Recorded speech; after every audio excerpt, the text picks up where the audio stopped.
Do you want to know 3 LinkedIn growth hacks which nobody's talking about?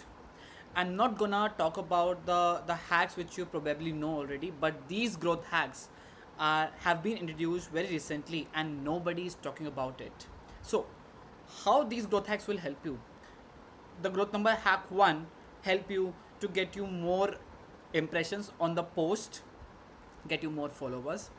Second growth hack that I'm going to talk about will get you how to uh, make people engage with your content. The third growth hack will basically establish you as a authoritative person in your niche. So the hack 1 is basically where you might have seen some people doing the reposting their own content. For example, like this person Santosh, you can see that he has reposted their own content, and he has just reposted its own 10 hours back content. So why few people have started reposting their own content? The reason is that this is known as time hijacking. So let me just type down over here. So this is known as time hijacking.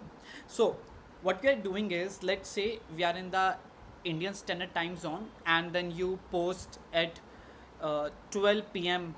in the afternoon, and then again your audience gets more active in the evening time at somewhere around 5, 6, 7 p.m.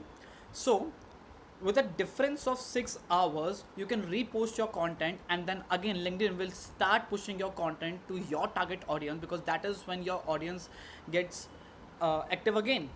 So this way the same post which previously did not get much awareness, but now due to the time hijacking, it again started reaching to your TG when they are likely active.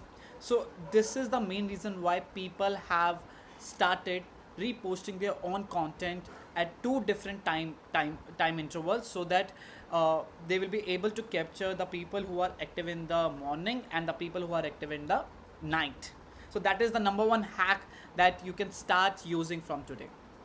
Hack number 2 that you might have probably heard of, but still I feel people are just taking it for granted, where they just write content and then they think that LinkedIn will make them viral.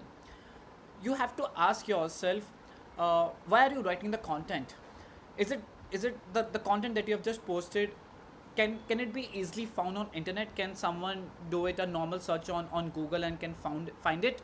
Well, yes, that is what we most of the creators on LinkedIn are doing it, because we feel like we don't have time to create content, and hence we just copy paste the content, we refresh it with the help of some AI tools, and then we just post it.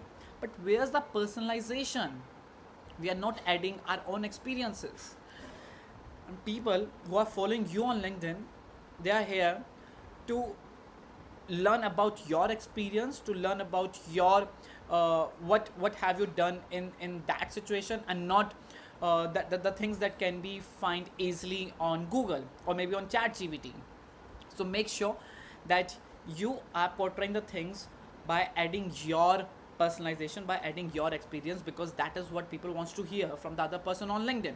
If I'm following any other creator, I don't want to learn how to create landing pages, but what I want to learn is that how uh, and why he shifted a particular section of a landing page to the bottom of the page, because that is what he learned from the data that he has got.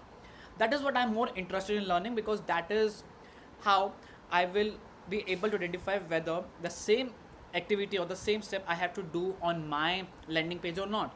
So personalization is very much important in the hack number 2. Personalization and uniqueness, that is what we have to follow. Personalization and uniqueness, right? Then comes your hack number 3. So what is hack number 3 is basically Baader-Meinhof phenomenon. So this hack is basically where we feel so down talking about the same thing again and again and again, because we feel that we have already talked about this thing in the past 24 hours and past 48 hours. Let's say you are a LinkedIn coach, and then you're talking about the hacks again and again and again. For example, like this video, inside this one video I have 3 hacks now: hack number 1, hack number 2, and hack number 3. Now, in the next video, I will be a bit confused whether I should be covering the same topic again in the next video or not. Why? Because I feel that I've already created content and my audience has already seen the content. Why they want to hear or read the same content again? That's not the case. That's not the psychology. Bader-Meinhof phenomenon says that when you create content on the same piece again and again, people loves to read more about it. For example, like in this video, I have covered three different hacks inside 5 minutes or 10 minutes. But when I'm gonna make the next video, and let's say I'm gonna make the video on the hack number one, which is time hijacking. When I give you some more proofs, when I show you some more results, and that video let's be of 10 minutes longer. Now, even if I have covered the same video in the past content, but now there is something unique that I am adding onto that part, and that is how people love to know more about it. So even if you go on Google and you love about it, you will see confirmation bias.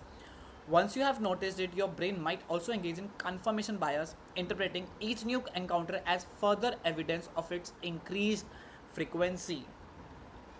So that is how you have to position yourself, and you have to talk about the same thing again and again, but in a fresh manner, so that your audience will never get an idea that we are talking about the same concept again and again, with the same language, with the same tone.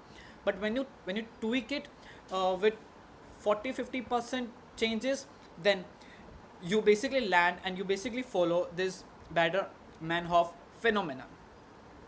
So these are three hacks which basically make you viral on LinkedIn within no time. So let me know which hack you like the most and which hack is easy to implement.